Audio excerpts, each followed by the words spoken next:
Hello, BookTube. I recently saw a video at Jason's channel at O Blues Chapter and Verse, a fantastic BookTube channel. I'll leave a link down below in case you haven't encountered it. You really should go and subscribe.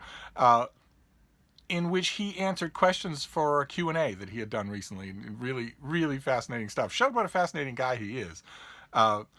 It takes longer to accumulate such perceptions than someone who doesn't do 5 videos a day. but among his answers, someone asked about some of his favorite Bible passages, and he quoted one.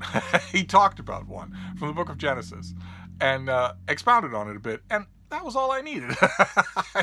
It was his discussion was far too short for my taste. I would have welcomed an hour on the subject. I am not going to give you an hour on the subject, but I do want to go over the same passage myself and talk about it a little, especially because it's so strange. It is such a strange story, even for the Old Testament, which is a very strange work of literature. So it's Genesis chapter 19. It's the famous story of Sodom and Gomorrah, and I thought I would read it to you. I've got the Penguin Classic here. I thought I'd read it to you. Jason read a section of it, and he did it in some watered-down milquetoast Protestant translation of the word. I thought I would read you from the King James, and then talk about it a little, because I think it's fascinating. And I will touch also on the point that Jason wanted to make about it, because that also was fascinating. So this is the story in its entirety. It's not a long thing, and I do so love reading it. And there came 2 angels to Sodom at even, and Lot sat in the gate of Sodom. And Lot, seeing them, rose up to meet them, and he bowed himself with his face toward the ground.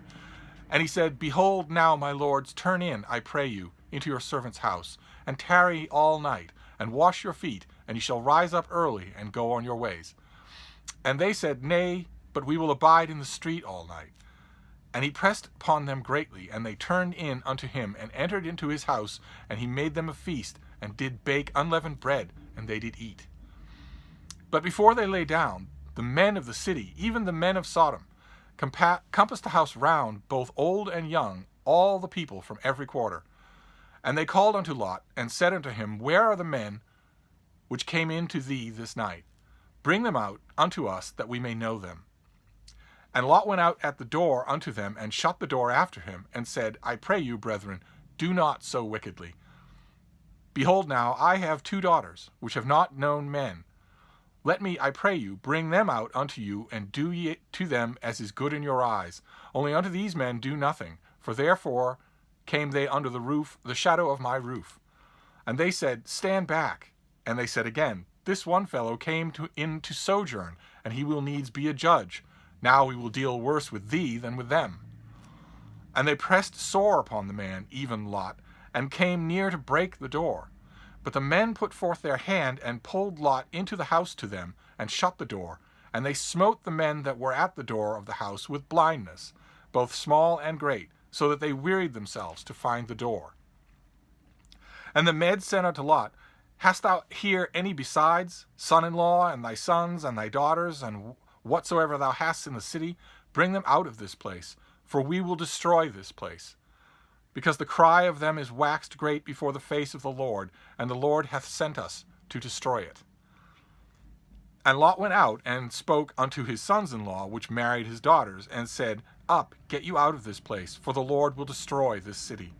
But he seemed as one that mocked unto his sons-in-law. And when the morning rose, then the angels hastened Lot, saying, Arise, take thy wife and thy 2 daughters which are here, lest thou be consumed in the iniquity of the city. And while he lingered, the men laid hold upon his hand, and upon the hand of his wife, and upon the hand of his 2 daughters. And the Lord being merciful unto him, they brought him forth, and set him without the city. And it came to pass, when they had brought them forth abroad, that he said, Escape for thy life. Look not behind thee, neither stay thou in all the plain.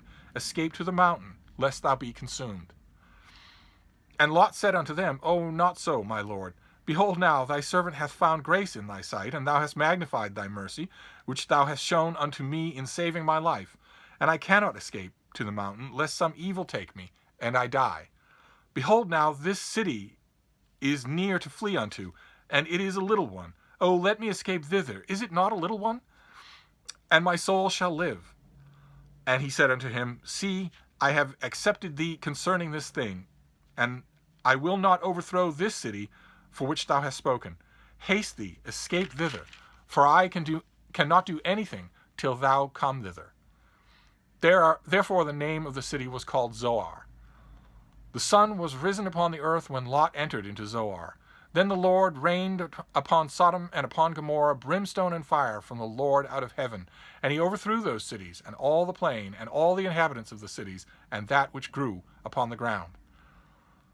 But his wife looked back from behind him, and she became a pillar of salt. And Abraham got up early in the morning to the place where he stood before the Lord, and he looked toward Sodom and Gomorrah, and toward all the land of the plain, and beheld, and lo, the smoke of the country went up as the smoke of a furnace. And it came to pass, when God destroyed the cities of the plain, that God remembered Abraham, and sent Lot out of the midst of the overthrow, when he overthrew the cities in which Lot dwelt. And Lot went up out of Zoar, and dwelt in the mountain, and his 2 daughters with him. For he feared to dwell in Zoar, and he dwelt in a cave, and he and his 2 daughters.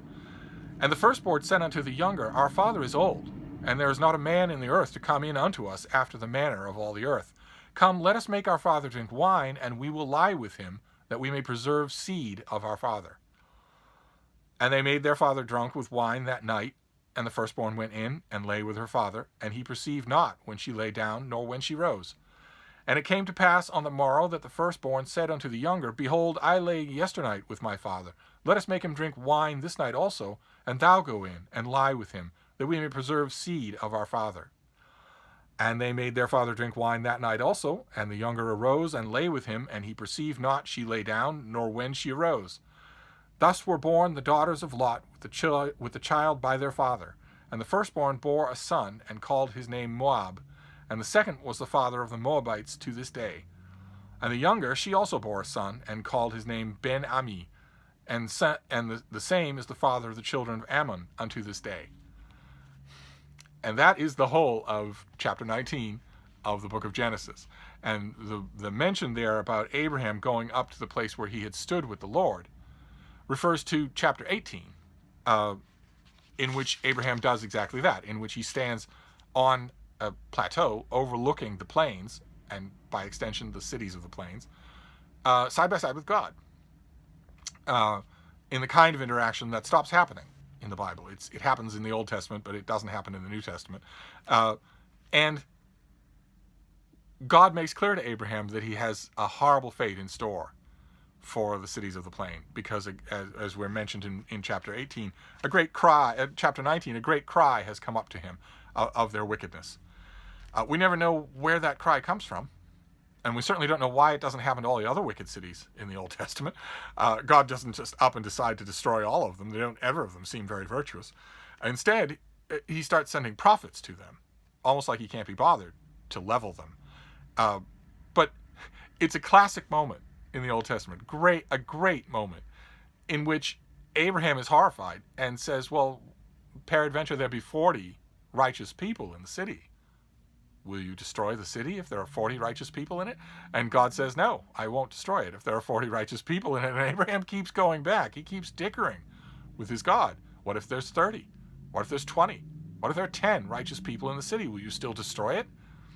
And goading God, in a way, goading him in the midst of all that, saying, shall not the judge of all the earth do right? And God assures him that he will not destroy the city, even for so small a number of righteous people. In other words, the implication is that there are no righteous people in Sodom or Gomorrah. And the incident that, for instance, that drew Jason's attention in his discussion of chapter 19, seems to underlie that, seems to underscore that point, because when the 2 angels of the Lord go to the city and are guests of Lot in his house, the men of Sodom, all of them, the narrator makes sure to say, young and old, all the men of the city gather at the door, wanting those strangers brought out to them, presumably so that they can defile them, gang rape them, which seems like a pretty inhospitable city. Notice, though, that no one else is mentioned. The women of Sodom and Gomorrah are not mentioned. The little children of Sodom and Gomorrah are not mentioned. The babies, at their mother's breasts are not mentioned, to say nothing of the cats, the dogs, old and young, the elderly, the sick. None of those people are mentioned. The men, even young and old, of Sodom crowd around Lot's door, wanting these strangers to be brought out to them. In his video, Jason mentions that it's the crime of rape that is the problem here. That it's the crime of rape for which Sodom is being condemned, not for homosexuality, which is, has been for millennia the interpretation of this story. The Sodomites comes from here. The interpretation for millennia, for hundreds and hundreds of years, has been that is the sin that has been cried up to the ears of the Lord, is the homosexuality of Sodom. And Jason points out, I think correctly, that the intrusion here, in addition to the intrusion of hospitality, is gang rape. It's a defilement like that. I don't think, Jason is the kindest heart in the world, so naturally he wants to put a kind spin on things. I don't think it's possible for you to read the Old Testament and think that it does not condemn homosexuality. It explicitly does, over and over and over again. This story maybe doesn't explicitly do that, although implicitly it certainly does, because Lot is horrified by his guests being handed over to these men, presumably to be gang raped, but he's not horrified at handing over his virgin young daughters for the same fate. It's either a tacit understanding that homosexual rape is much worse than heterosexual rape, or, and just as bad, it's a tacit understanding that women aren't human. But one way or another, regardless of what the crime of Sodom is, there's a lot else that's strange going on here. Very strange. The reason why the gate of Sodom, where they find Lot, where the two angels find Lot, the gate of Sodom is sort of, the gates of these cities were sort of places where business was done, where gatherings happened, like a forum in a Roman city. So it's not unusual. Lot hadn't been exiled there or anything. When the men of Sodom mentioned that he came to them as a sojourner, and now he wants to start making rules, they mean he is a visitor to the city. He's not native to Sodom. And they're disdainful of that. They don't seem like nice people. But there are all sorts of logistical problems in this story that have always bothered me. And a lot of them are bound up in the fact of what these angels are and what they can and cannot do. Like, for instance, all the men of Sodom are pounding on Lot's door, demanding that he surrender his guests so that they can be defiled, so that we can know them. And the angels pull Lot inside and then strike all the men blind so that they're groping around, so they can't find the door. And it raises a number of questions. Number one being, why couldn't they do that without pulling Lot inside? Why do they need him to be in the house beforehand? And also, a minute later, they tell Lot to warn his brothers-in-law that the city is about to be destroyed. And when Lot does, they don't believe him. Which leads me to one. I always wonder when I read this story, why weren't the sons-in-laws blinded?